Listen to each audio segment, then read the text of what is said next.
I could put you in the brig for what you've done, but I won't do it. Talking Dicks Comedy Podcast. Thanks for listening. We're the spin-off podcast from the web series The Two Dicks. And today, Al Romas is in Tampa, Florida, and I'm in Los Angeles.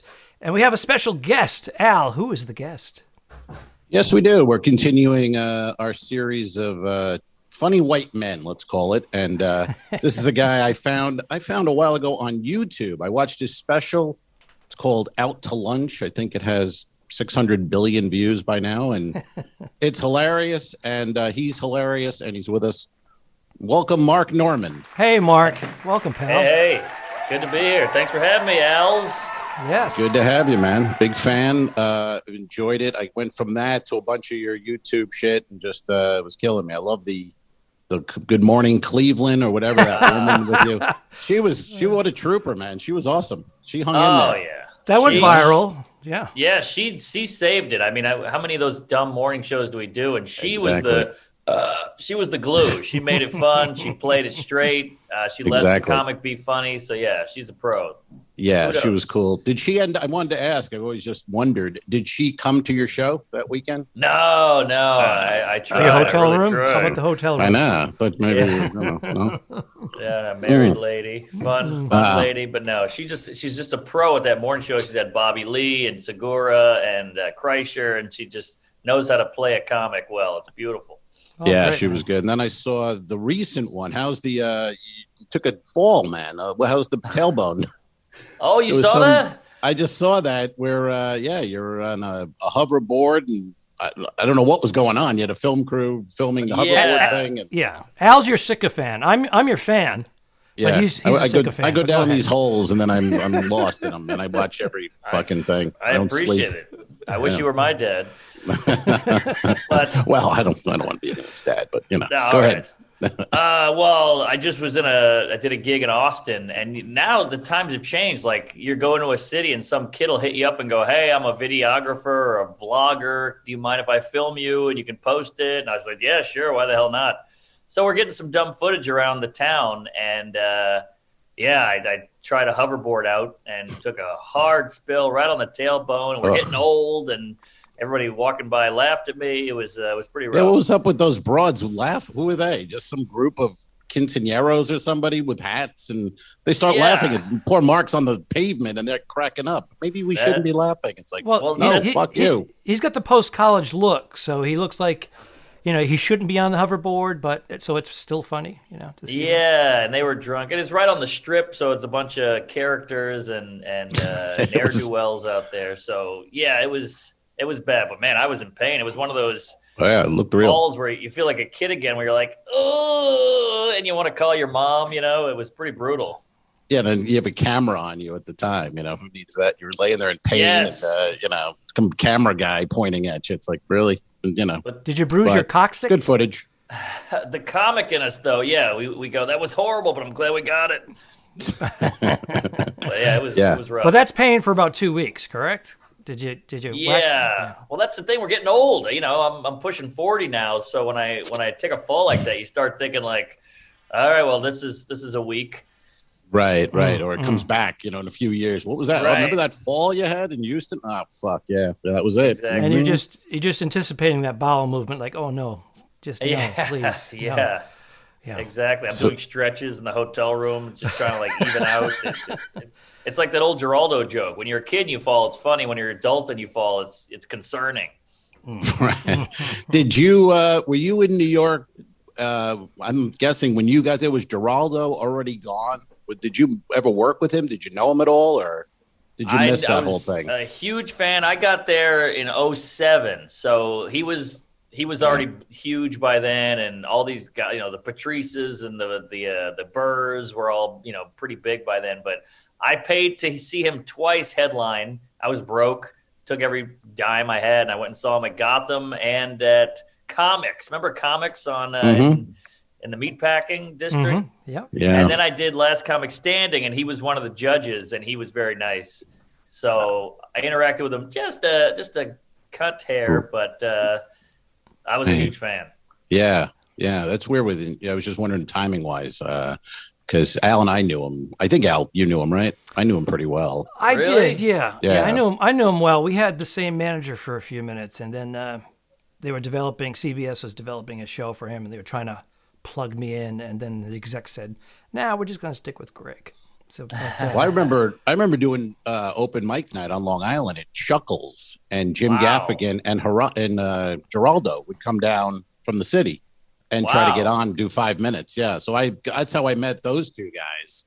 But even then, I knew, like, I didn't know they were going to be big, but you go, oh, these guys, they're good. They're good. Yeah. You can tell. They got something going on here. I'm such a comedy nerd that I heard this interesting fun fact that Gaffigan, when he started out, was trying to be Attell, and Geraldo was trying to be Regan. And it's funny how they kind of 180. Like, now Gaffigan is this clean, observational guy, and Geraldo went dark and dirty, like Attell. So it's funny how you never know your path. Right. That's interesting. Yeah. Well, I remember Gaffigan, when he would come into Chuckles to do the open mic, it was pretty much 5 minutes of his father. He would just do an impression of his father.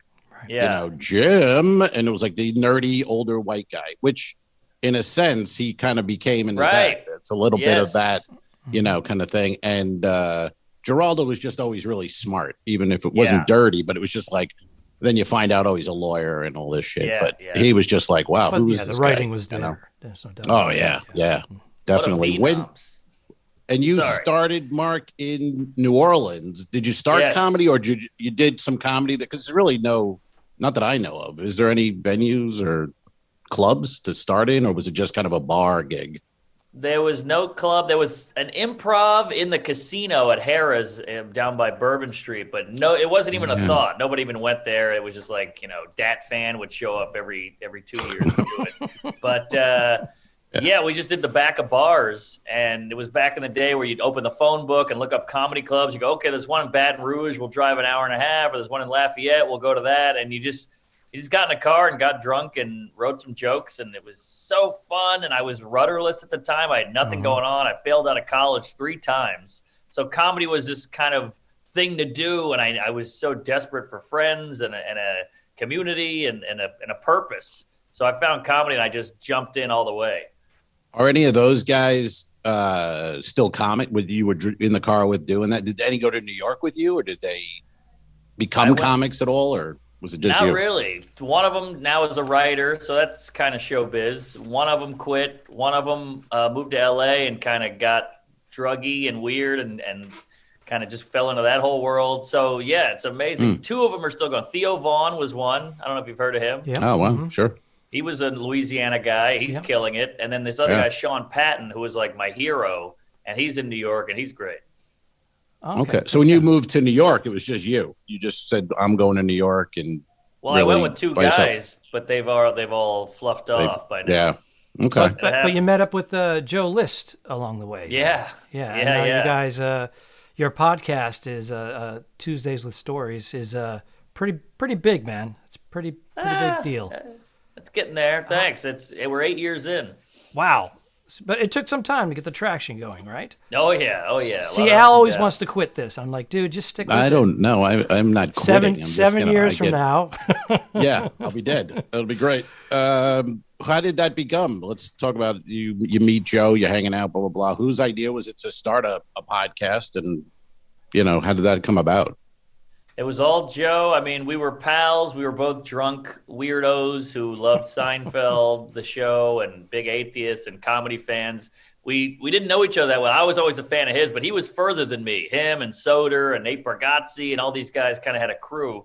And I was an alt douche. I was an alt comic. I was like at these, back rooms in Brooklyn because I was too scared of the clubs. It was too intimidating. The idea of someone paying to see me I couldn't handle it. I didn't feel like I was ready for that. I didn't want to put an audience through my horse shit while, they're paying customers. So I wanted to get good in the the back weird rooms. And these guys I looked up to became friends with Joe. We drove out to Boston together in a car for 5 hours, just shooting the shit, got to know each other, fell in love, got drunk every night, both nerds. And then we would hang out at, 4 a.m. every night doing spots all over town. Then we'd go to a diner and drink coffee and eat eggs. And he was like, this is funny. This should be a podcast. And the idea originally was a comic hang. you get four guys at a diner. One's telling a story about childhood. The other one's telling a story about, getting diddled by a priest or being in a fist fight, getting heckled. And he's like, this should be a podcast, just comics hanging. And it didn't work. We tried having all these guys on, and there's 6 guys around a table. It was horrible. Talking over one another. Yeah. No give and take. Yeah, and it didn't take, and the magic wasn't there. And it was forced, and it just wasn't right. But it's so hard to schedule with comics, as you know, for me.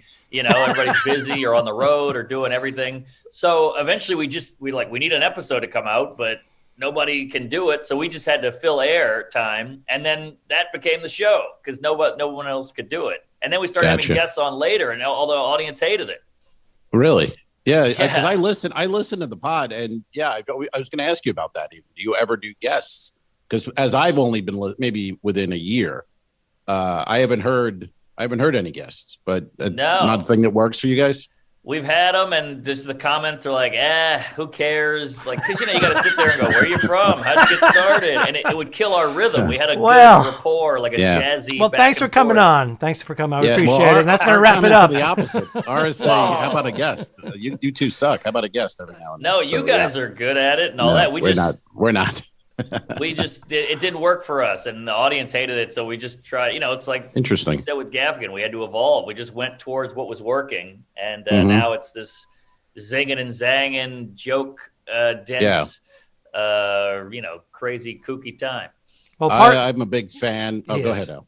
No, I'm just saying part of the reason we asked you to come on, we were thankful that you accepted the invitation, was we wanted to pick your brain, not just about you and your career, but also, like, how did you get the success of the podcast? Was it one thing feeding the other? Was it the viral video of the news thing, and then your stand-up comedy special that you produced yourself? Is it a combination? I guess Joe List had some appearances on what was it, Letterman, and whatnot. Yeah, was it a combination of everything coming together?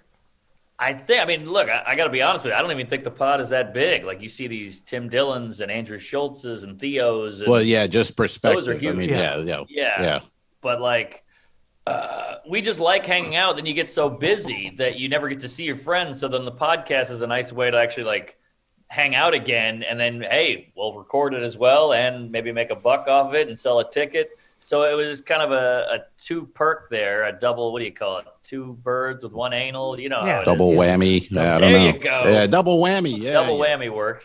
That's what it is now. And I never see him anymore, so it's a good way, like, we schedule a hang almost. But I think, to answer your question, I think it is just an accumulation of he did Rogan, I did Rogan, he put out a special, I put out a special, he does all these other pods, I do pods, he did Maron's pod. Like, it's just all these amalgam of little things, and people go, who is this guy? Google, oh, he has a podcast, I'll check it out. 90% of those people will eventually drop off, but you keep 10, and it's just been 8 years of that. Great. Well, bravo. Yeah, man. and how did let me ask you, we're talking about the special. Now you filmed it yourself. I heard you tried to get it on everything. They said no, nobody wants to watch, white guy, blah blah blah. And then now it's out there. But what when you shot it yourself, what was the idea behind that? Were you gonna I can film this and pitch it to Netflix, or did you have an idea in mind, or where did you want to go with it? That was totally the goal. I was really doing the road like a monster, like every weekend, 2 shows a night, 3 shows a night, headlining on the road, going crazy. And I was nobody. So these were papered rooms, and it was still going well. I really felt like I turned a corner with this hour, this out to lunch hour. And I kept sending in videos to Netflix and all these people going like, I think we got a hot hour here. Like, this is, you see some of these Netflix specials these days, and they're ridiculously horrific. Exactly. And I get it. We got to check boxes and fill quotas, but I was like, I think this is big. This is something. I know I'm nobody, but hey, look, Segura, Ali Wong, like, they were nobody and they popped. Mm-hmm. So I felt like I could be one of those guys. And I'm like, I'm cheap. I'll give it to you for pennies. I just want to get out there.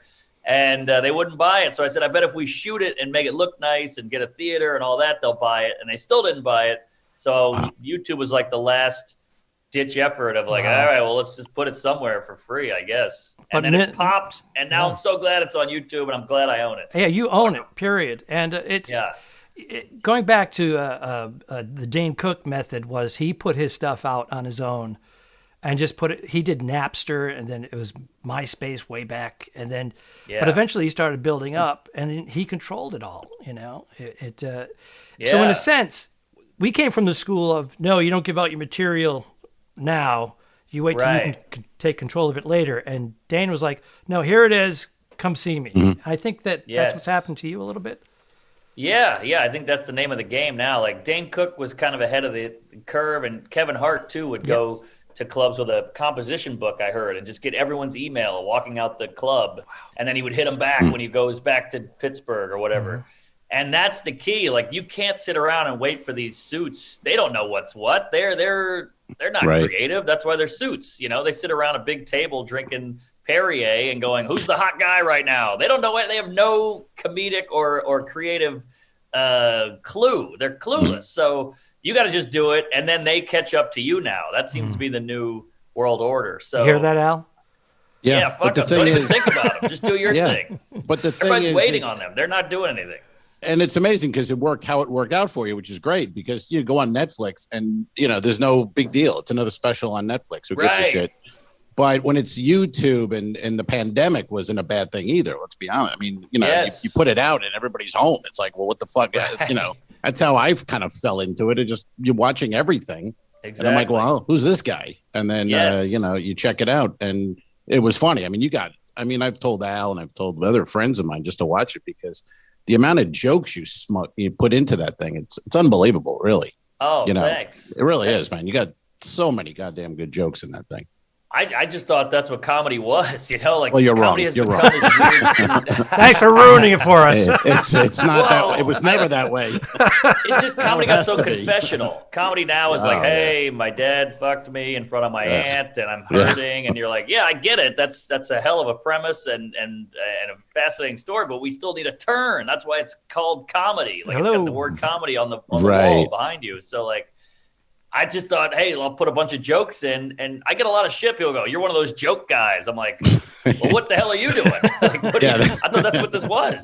It's just like, kind of like a carpenter. You're one of those guys who uses saws and hammers. I'm like, yeah. That is a compliment, by the way. You're one of those joke guys. Well, it's like the old, Tough Crowd. Remember when Leary and Geraldo? Yeah. And then Larry's like, oh, what do you got jokes for everything? Or you came prepared. Yeah. He's like, that's what we do here. What the fuck? Exactly. It's a show. Yeah. So I had to put it out on some because it was getting embarrassing too. I'd go back to Denver and people would be, we saw you last year and the year before that, and it was the same hour. So I had to put it out. Now, when you're on the road, say you go to Miami tomorrow night and or tonight as this thing airs, and is this a new hour? New hour? You're not doing any out to lunch? No, jokes? Nothing. Wow. Because I got a lot of people coming out from that. So if I do it again, I mean, in the words of Louis C.K., they'll come out and see you, but if you do the same shit, they won't come out a third time. Right. Wow. Wow. So you got the full hour. Is it pretty 45. Much? Yeah. Wow. Yeah. I mean, it's great. Not up to snuff as Out to Lunch because that was 4 years of just baked in, owning. This is a little half-baked, a little worked out, some killer. It's I look at it like trail mix.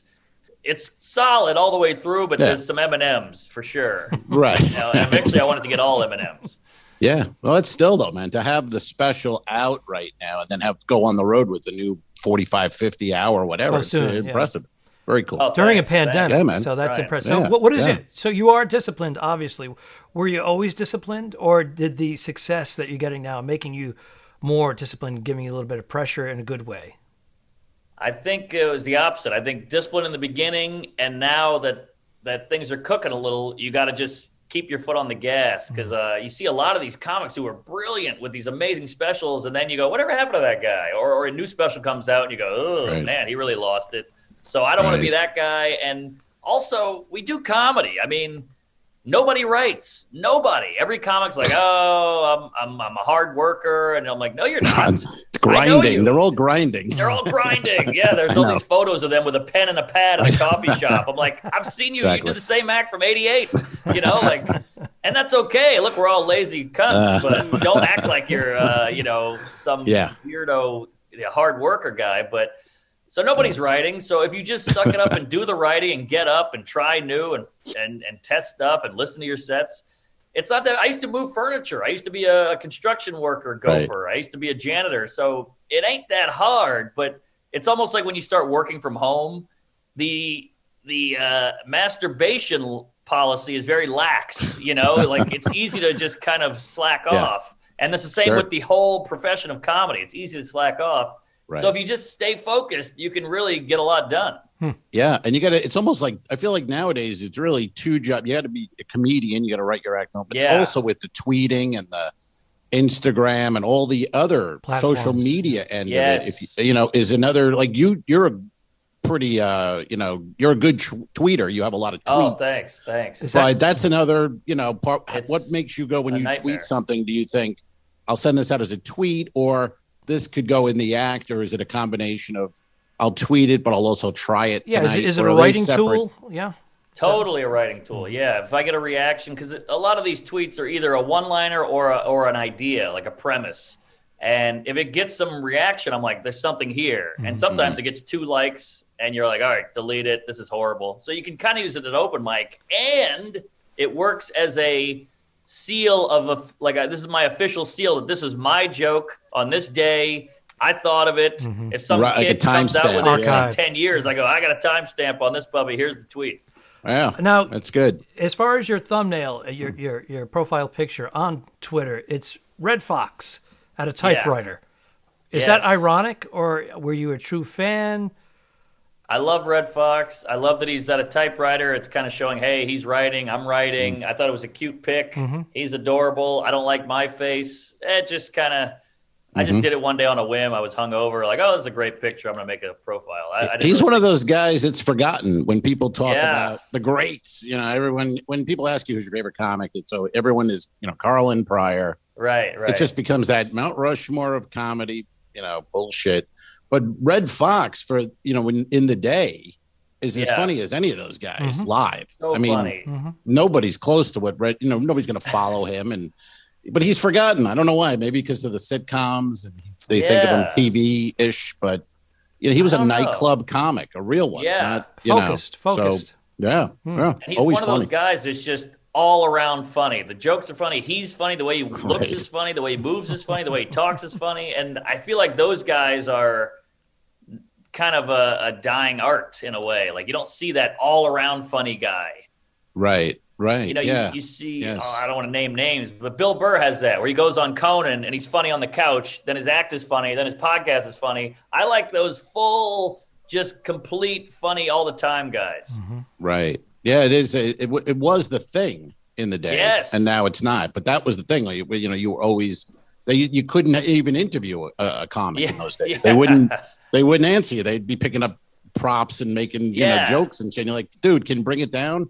But they were always on. I guess guys now are never on. You can't get them to fucking come on. It's like, dude, can you try to be funny at all? Jesus I know. Christ, you're killing me. I'd kill for a guy to be on, but I get it. Like even Carlin, who's this genius, prolific, one of the legends of comedy, he'd go on Carson and on the couch, he wasn't that funny. Right.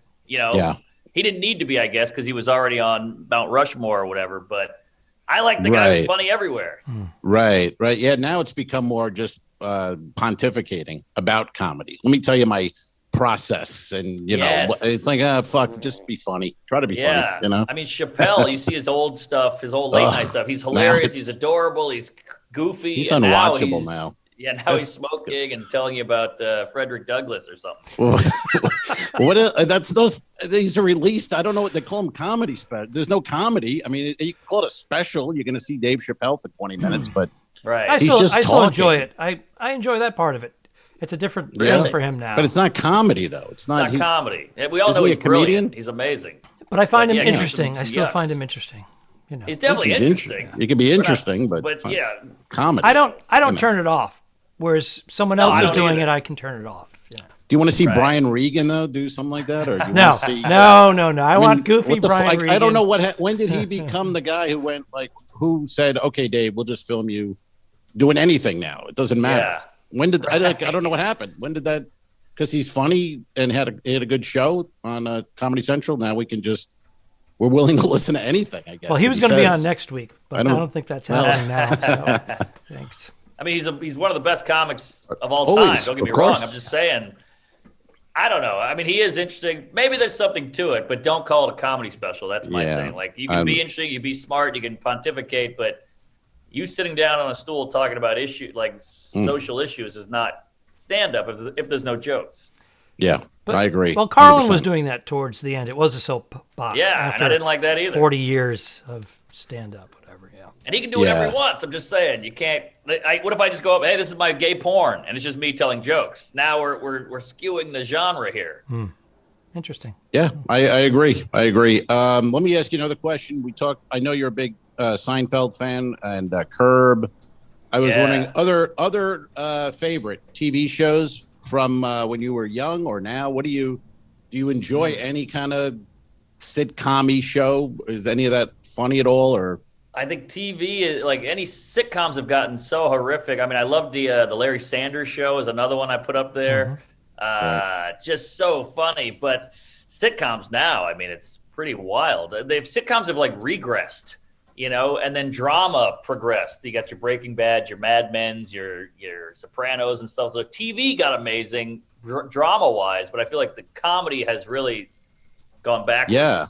I don't think I've even seen a sitcom in years. I don't know. I know I'm aware of who's in one, maybe, but it's not something I would watch. Where when I was a kid, I mean, it was the heyday of, whether it was All in the Family or MASH and and then Cheers and Taxi and all that shit. Those were great. Great shows. But Sanford now Son, it's Mary Tyler Moore, great. Sanford Son, yeah. But I watched all that shit. Nothing now.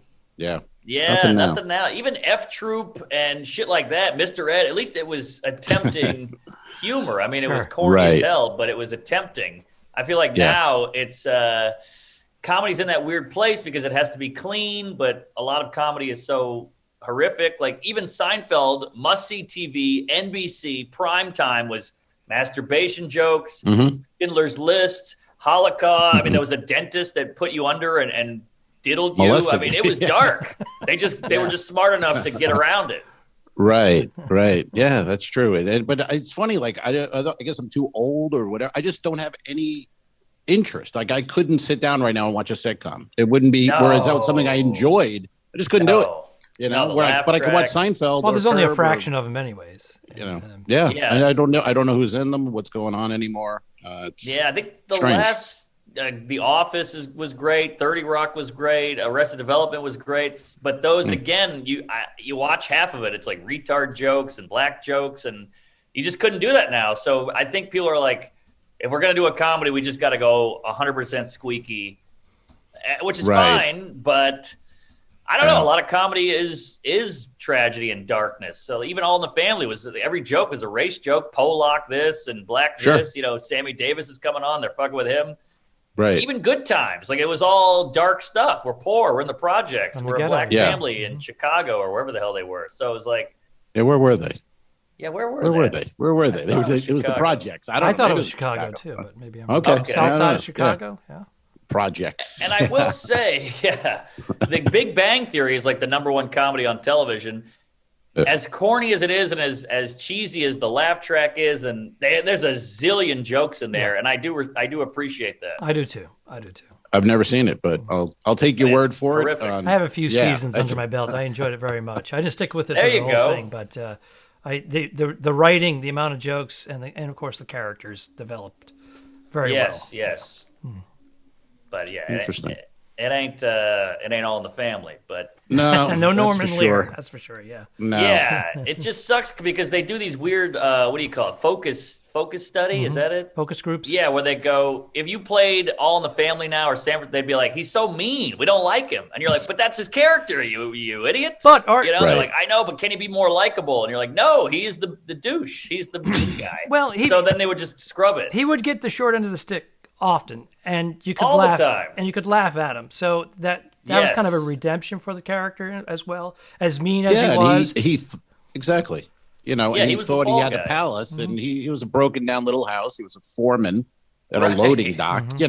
He's not better than anybody. But exactly. He looked down on he's everyone. Judgmental, the joke is all on Archie the whole time. Right. That's why it And works. that's the You know, genius of it. But focus groups wouldn't get it. I mean, I can't even, imagine putting that in front of people. Well, did you see that remake when they even tried to remake it? Yeah, I didn't watch it, but it's like, I didn't see the point. If it's an original, they're going to use the old script anyway. Right. So what are we doing? Of Just course. having, I don't know. I don't get what the point was, but. I know. It's all very silly, but that's why everything's going on to the internet now, and everything's on YouTube, and people are making their own sketches and putting them up, and TikTok, and these YouTube stars and Instagram stars. So Yeah. people are making comedy. It just ain't on TV. Are you on TikTok? I pay a guy to just put shit up. 'Cause I love the honesty. I don't know what I I'm pay a doing. guy. Yeah. Yeah, I hate all that shit. I mean, I went for Seinfeld, and he was like, "What are you doing? You're always on your phone." I'm like, "I got to post something. I got to have a content here." And he's like, "Ugh." And I'm like, "Hey, I didn't have a sitcom in the 90s. So I'm not a huge He's going to be a household billionaire name." in 2 years. Yeah, he doesn't understand posting a video. He's going to be a billionaire without doing anything. That's the thing. That's hilarious. Yeah. I remember working, and Mark, you're a single guy, right? No. I got Oh, a you got- a hot lady. I live with her. Oh, okay. Well, you're not married, though. You're not married. No. Oh, I'm okay. terrified. Yeah, because I remember working with. Here's how long ago this was. I worked with Seinfeld, and it was right after he shot the pilot for Seinfeld. Wow, is that right? At Bananas in Fort Lee, he had just come back from Hollywood, and was telling us about the pilot. He's like, "Yeah, I shot What? the pilot." Yeah, and he was like, hopefully it'll work, but. He goes, I don't really care because I can just go on the road next week. Yeah. So he goes, that's what he was trying to tell me. That's what's great about being a comic. You don't have to worry about that. He goes, the other guys all have to worry, and the crew, they want to work. But Right. he's like, he goes, I'll go on the road next week. I'll be fine. I But- love that. Yeah, that's a good story. And then during that, we were talking. He had told me, and this is advice I didn't listen to, which I should have. He said, as a comic, don't get married. Because I was young, Don't get married. Yeah. He goes, are you going to get married? I go, I don't know. I'd probably get married someday. He's like, don't get married. Don't. Whoa. He goes, you got to have those blinders, and you got to be able to just any gig, anywhere, just go and work, and you can't be like, oh, what? Oh, did you buy the ring already, Mark? Yeah, Mark. No, that's fascinating. Yeah, he was all Fascinating. about. At the time, he was still single. He might have been dating that 15-year-old at that time. She was I don't know, 17. but And he picked her up in whatever his she was, Porsche. yeah. So back yeah, off. close. But yeah, he was all about blinders on. Just take any Focus. gig that's offered. Just go, and you can't be like, "Oh, what, honey? Where are we going? Oh, we have to do that." So Interesting. See, that's what but people yeah. don't know about him. He's got this very blue collar work ethic. I'm not above anything. Humble, salt of the earth. People think he's this Porsche kind of rich millionaire. Right. I mean, he is, but you hang out with him. He feels like a Long Island guy who likes cars and baseball. Mm-hmm. He's just very American and hardworking and kind of humble beginnings. And that's in him. That's like in his wiring. He can't. No matter how many Porsches he owns, he can't get rid of that. And you met him in the city at a club. How'd that meet come up? Because I know now you guys text a little bit and all that shit. Yeah. And it's pretty cool. But And Tom Papa how did hates that you. meet? He got a lot out of him. So Yes, he did. Papa can Yes, blow he me. did. But I love Tom Pop. But it's a crazy story. He happened to see my Tonight Show, and everybody's like, "Why do you do Tonight Show? That show's dead. Nobody cares." I'm like, "Yeah, it's fun. It's nostalgic. You put a suit on. It's a 30 Rock. It's the Tonight Show," and everybody's making fun of me. He happened to see it. I had jokes. I'm a joke guy. And he goes, I like this guy. And I think he texted Amy Schumer and was like, who's this? She's like, oh, he's a fucking nutcase. He does 8 sets a night. He's a nightmare. He's an animal. And he's like, oh, I like that. Whatever. He does Gotham. He does his drop-ins. So I'm about to go on. I'm like side stage. They get a note. Seinfeld's here. He bumps me. He goes on. I'm like, holy shit, how cool is this? Now I got to follow him, though. So you're starting to do the math. Like, okay, they're all going to start going to the bathroom, and they love him. They hate me. I'm nobody. He's somebody. And so I'm preparing for that. That's part of the biz. He comes off. I'm walking on, and he goes, oh, hey, I'm a big fan. And I went, I jizzed on my shorts. I went on. I had the set of my life because I was beaming. Oh, wow, I was the okay. most confident guy on the planet. And it was a Merrill Lynch, corporate gig, I think. Okay. So I had to be clean. So not only did I have to be clean, but I'm following him, and I got the compliment. So now I'm just beaming and I'm killing with clean material. So he's like, who's this guy? I mean, I liked him, but this is really impressive to see him kill live. Mm-hmm. And then I got off, and he goes, that was great. Let's go hang out. And I'm like, ah. So we go in the green room for, I don't know, an hour and a half and just shoot the shit. I got his number. We hung out. He was a sweet, normal guy. And the whole time I'm just like, I've seen millions of hours of footage of you. I've heard your voice my whole life. This is so crazy. You're 3 feet away from me. That is I got to pretend to be normal. I mean, it was a shitting blood moment. Yes. Wow. Because that could have gone the other way. Him complimenting you just before you went on, he would have been like, oh, like you said. But you were able to parlay it because you were beaming, as you said, and you put it into the performance. Whereas I don't know if I would have gone that way with it. I would have been like, I can't go on. Fainted, whatever. But that's great. Yeah. And it worked out great that it was clean because it'd been a regular club. Maybe you go up and you're talking about anal and shit, whatever. And then he's like, I don't want to hear that. And he walks out. Right. Instead, he watches because, so it all kind of worked. And tell us, if you wouldn't mind, the story. I don't think Al knows it, our audience, maybe not, but the Beacon, when you're opening for Seinfeld, this thing, as a comic, this thing just gave me like, my stomach was upset, like listening. I'm like, oh, fuck. Well, I'll give you the quick, because it's a long story. I'll give you the Cliff's notes. But opening for him at the Beacon, 2 nights. 2 shows a night. I'm shitting blood. It's a suit on, sold out. This is it, baby. Upper West Side, opening for the king. I can't believe all these open mics and everything have led to this moment. And here I am, 15 minutes, opening, no clock, no light, do your set, go clean, get off. And so you're like, well, 15 minutes, no clock, no light. How do I know where I'm at? And he's like, well, you're a pro. You'll figure it out or whatever. And I'm like, okay.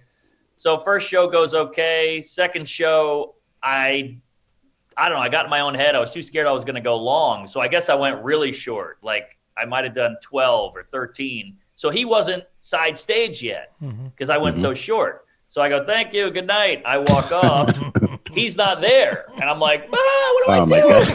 So I have like a 2-second moment of like, okay, I either got to just suck it up or go find him or go back on. So I said, I can't leave an empty stage. So I ran back out there. The audience is like, who? You again? We hated you.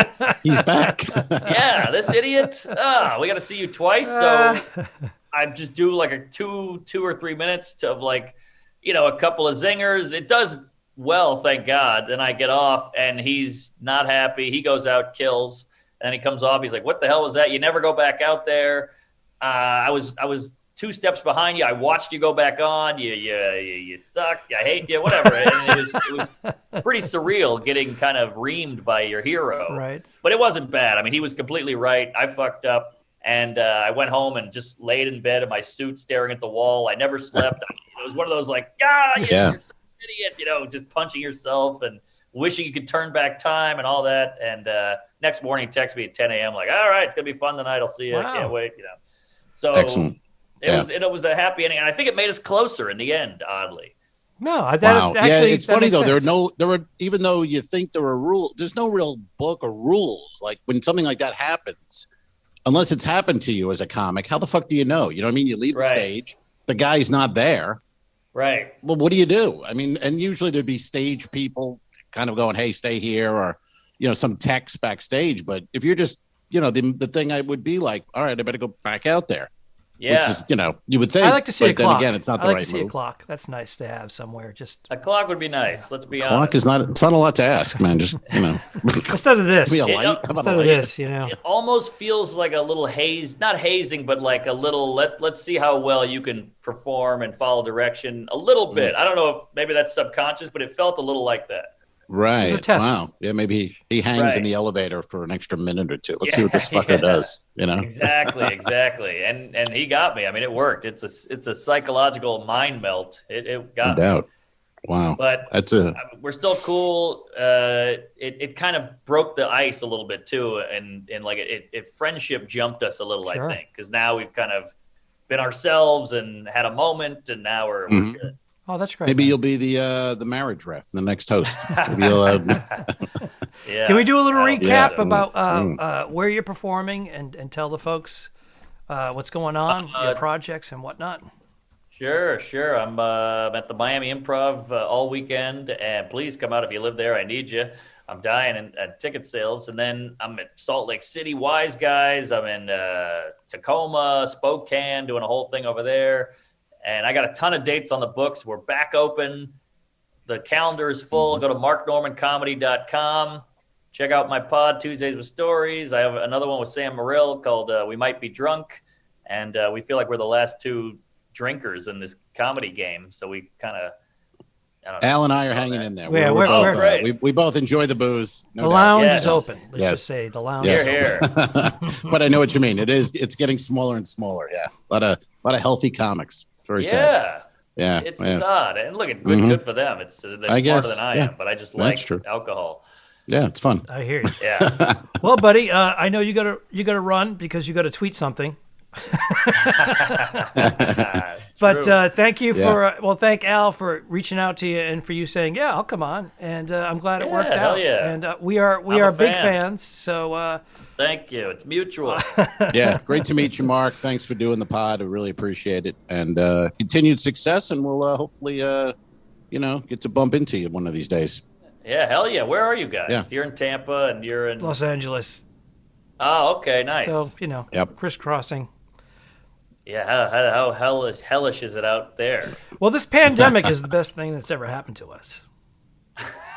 Yeah, you finally got some. The highways have opened up a little with all the people retreating. Yes. Yeah, we're dealing with it. It's all good though. All right, my man. All right, Thank you so much. all right, buddy. All Thank right. you. Thanks, Mark. Praise Allah. Have a good weekend. Comedy. Patreon.com/The Two Dicks, which is named after our web series. This is the Talking Dicks Comedy Podcast. Thanks for tuning in. Done. I didn't kill my wife. I don't care. We'll fix it in post, you son of a bitch. No, really, don't mess with me, because I don't come down to the bus station and slap the dick out of your mouth when you're working, do I? Oh, get on up here, motherfucker.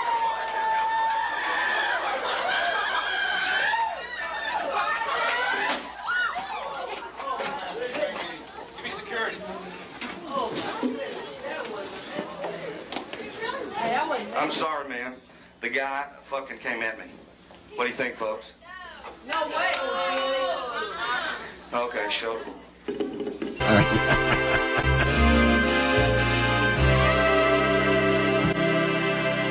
Subscribe. Mary. Patreon.com/The Two Dicks. If you shoot me, you won't see a cent of that money. Why? I think it ends on that. That's beautiful.